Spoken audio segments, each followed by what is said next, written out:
Hello, family and friends. I'm back here to give you chapter 2 of the Bulletproof Diet. It's another pretty long chapter, so I'm also going to break this up into two different videos. Chapters is what do you think is good for you might be making you fat, sick, and stupid. So I'm going to get right into this because I don't want this video to be too long and there's a lot of notes that I took, so let's start. The 5 basic things you should do, your diet should do for you, It should do energy for your brain, fuel for your body, nutrients for your cells, no unnecessary toxins in your body, and perhaps most importantly, satisfaction. Then he goes into the diet myths.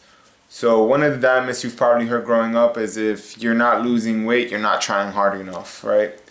And then he talks about overweight people and fat people and that they're not lazy, and it's from having to create so much willpower to make the decision to eat the right foods. And we know that willpower is very limited resource you get every day, and decision fatigue is a real psychological phenomenon, so it deteriorates by making tons of decisions throughout the day. So by the end of the day, you start making worse decisions. They even did a study on judges in court saying that they make less favorable to the defendants, like their decision are less favorable to the defendants later.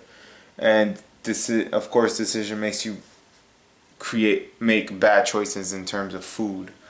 So what the Bulletproof diet consists of is it's made for you to not sap your willpower, but rather restore your willpower back to how it should be from all those years of eating that bad food. Now he goes through the brain. Now the brain, he cuts it into 3 parts because the brain is a very complex system in our body. So we start with the reptile brain, and this is a triune brain model created by some scientists in the book. I think if you look it up, you can see what scientists created who talked about this. So reptile brain, this controls all the low-level processes like temperature regulation and all your electrical system, nervous systems, and all this stuff. Then you have the limbic brain, which we're going to call the Labrador Retriever brain. So for sure, I'm going to call it a lab brain. It's very distractible like a dog, and it's always looking to chase something instead of looking at what's in front of it. It's also responsible for triggering your fight or flight responses for safety and supports your reproduction. So always when it's part of you wanting to have sex. So the bad part about this brain is that it wants us to eat anything and everything we can get our hands on to make sure we don't die of starvation. So this is why we pick and we eat throughout the day. You know, you see someone bring food at your job and you're picking food at it. Or if you're home all day, you're constantly in your fridge looking at stuff to pick at. Now when you eat certain foods, they can be harmful to your body. That even triggers a fight or flight response, along with that crave for something sugary, so that you get that quick burst of energy, so your body feels like it has enough energy to deal with this specific threat. So, we're gonna get more into that later. The neocortex, aka the human brain, is the last and final part of the brain. This is basically a brain that controls when you resist a craving. This is what it is. It's basically your decisions, and you're not falling into what your brain wants you to do. You're actually controlling it. So that was very interesting because what happens is this part basically, when you eat, all the nutrients, calories go to the first 2 brains, your reptile and your lab brain.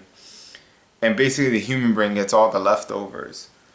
So this is where your willpower is at. And if you don't eat the right foods or the right amount of foods, this will be the first to run out of willpower. And next thing you know, even though you be on a diet, you end up falling into the lab brain and eating that slice of pizza or half a pint of ice cream, and then you wake up like, oh, what am I doing? So, yeah, let's go to the next myth. The myth number 2 is you're not as hungry as you think you are. Hunger decreases your performance, saps your energy, makes you feel cranky, tired, and unproductive.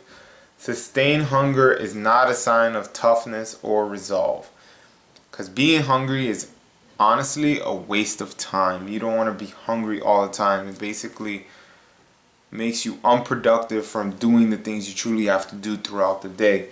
Although you shouldn't ignore your hunger, but you shouldn't be popping a snack every 2 hours. Now hunger is controlled by two different hormones. Ghrelin, which is produced by the cells in the stomach lining. This turns hungers off and turns off satiety, so your satiation. And then leptin, which we spoke about in chapter 1, which turns off hunger and turns off your feeling of satiation.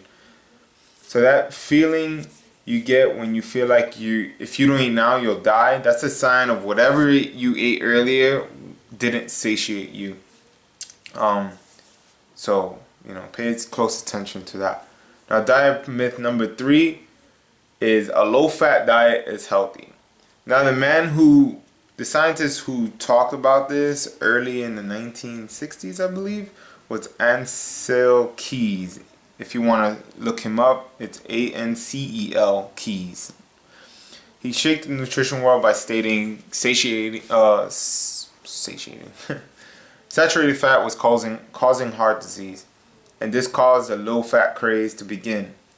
And because diet foods have barely any nutrients, are filled with sugar, so anytime you see something that says no fat, look at the sugar content. It probably has an intense amount of sugar, and this basically made your lab brain think there was a famine was coming, so it would store all the fat. So what happens when you store all the fat? That's when you're having a hard time burning all that fat. You go into the gym every day, you're trying to eat healthy, but the fat just won't fall off. That's what it is. Now, the biggest reason people fail on a diet is because they feel tortured and can't take it. That's the biggest reason. Now, when you eat real food without all those synthetic flavors and batches of sugar, you train your lab brain to know when to stop eating, and you won't want more than your body needs. And fat is the foundation of this lifestyle, the bulletproof lifestyle. And so we're gonna go into myth number 4, which was eating fat will make you fat. Now, Dave talks about an experiment he did with the bulletproof diet, where he stopped exercising, cut sleep to 5 hours a night, and ate about 4,500 calories, 70% of them coming from bulletproof fats.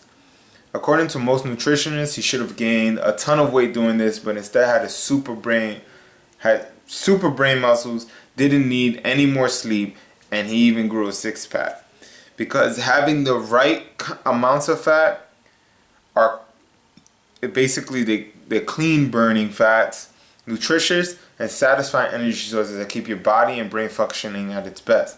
Not only that, but of course vitamins need fats to be absorbed, such as vitamins A, E, D, and K. If you don't have a lot of fats in your system, you're not getting these essential vitamins in your body.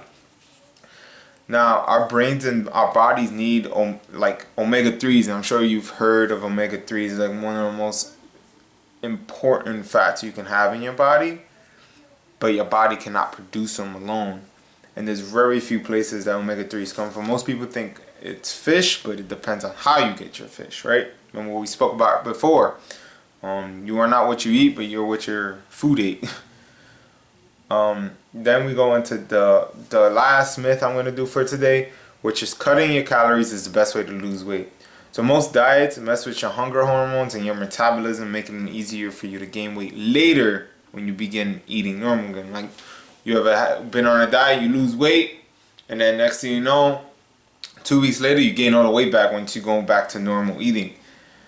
And this also goes bad against your insulin resistance, leptin resistance, it causes low testosterone and a bunch of thyroid problems for having this low calorie diet. And since your brain uses 25% of your daily calories, you must eat enough calories. If you restrict your calories and you work out intensely trying to lose all that weight, your body would think there's a famine, like I said earlier, or a natural disaster and go into conserving energy, which they will store the fat.